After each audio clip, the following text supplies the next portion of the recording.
Vamos falar então sobre correntes harmônicas, né? A presença de correntes harmônicas no nosso sistema elétrico.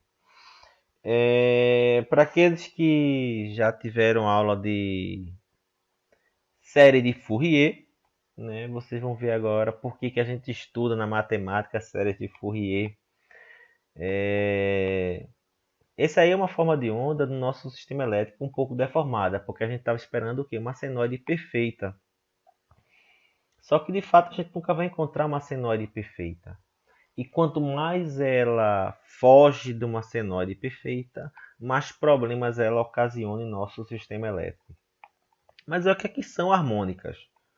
Harmônicas é o seguinte: perceba que se eu somar duas formas de onda de senoides perfeitas, claro que com amplitudes diferentes, a senoide B mais C, eu vou conseguir ter como resultado a minha senoide ruidosa, a minha senoide deformada. Então, o que são harmônicas? São exatamente essas senoides formadas, né, em relação à minha senoide perfeita.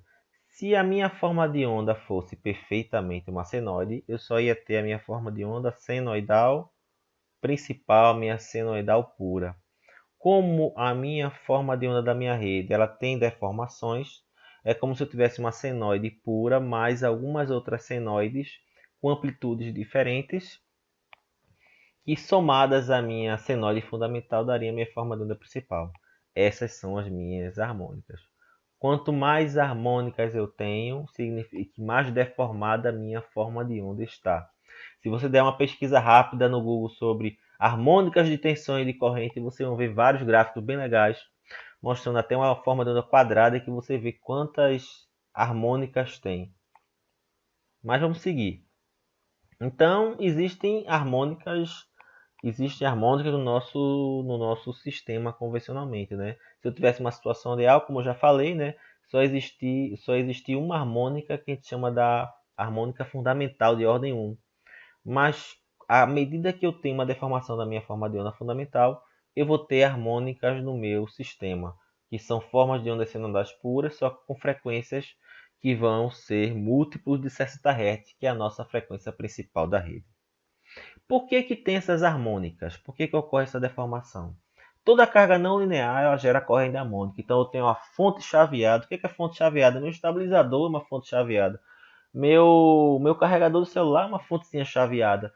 Então todos esses elementos eles geram correntes harmônicas. Meu reator de iluminação, meu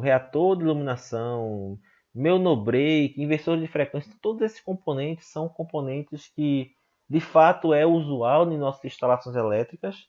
Então, nas nossas instalações elétricas sempre vão ter correntes harmônicas. Mas o que é que significa isso?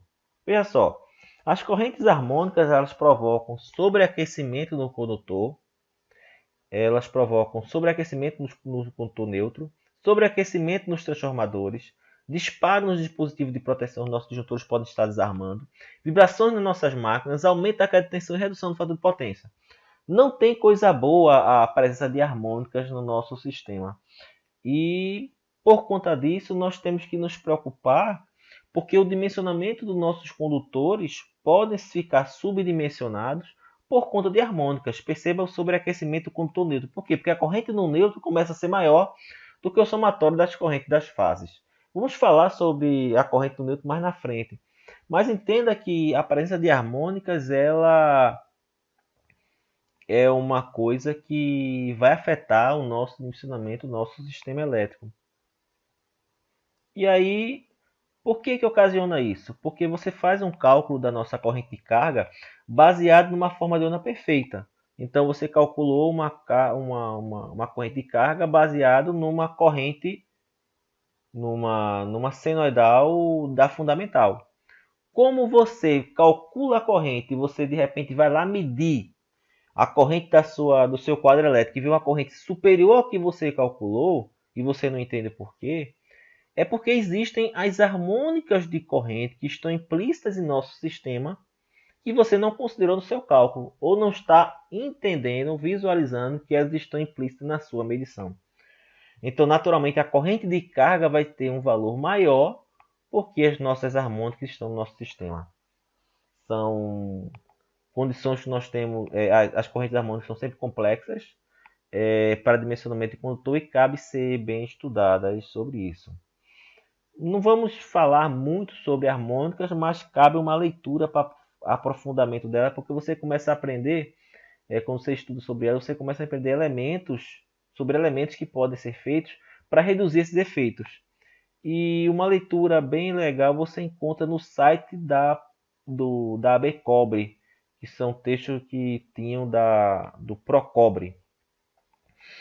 Vocês vão encontrar, se vocês entrarem no site da ABCobre e procurarem lá downloads do Procobre, vocês vão encontrar vários textos falando sobre harmônicas. Tem dois livros bem legais que são bem similares, tem algumas diferenças sucintas, porque uma teve atualização em 2019, ou desculpa, uma teve atualização e outra não, é mais antigo. Esses dois livros aqui, Harmônicas nas Instalações Elétricas, e o outro é chamado Harmônicas nas Instalações Elétricas, Causas, Efeitos e Soluções. Essas duas publicações elas são ótimas, né? Você que nunca soube o que era correntes ou tensões harmônicas, você pega uma leitura bem fácil de se entender, então é bem legal. E é rápido, o livro é pequeno, vale a pena a gente ler.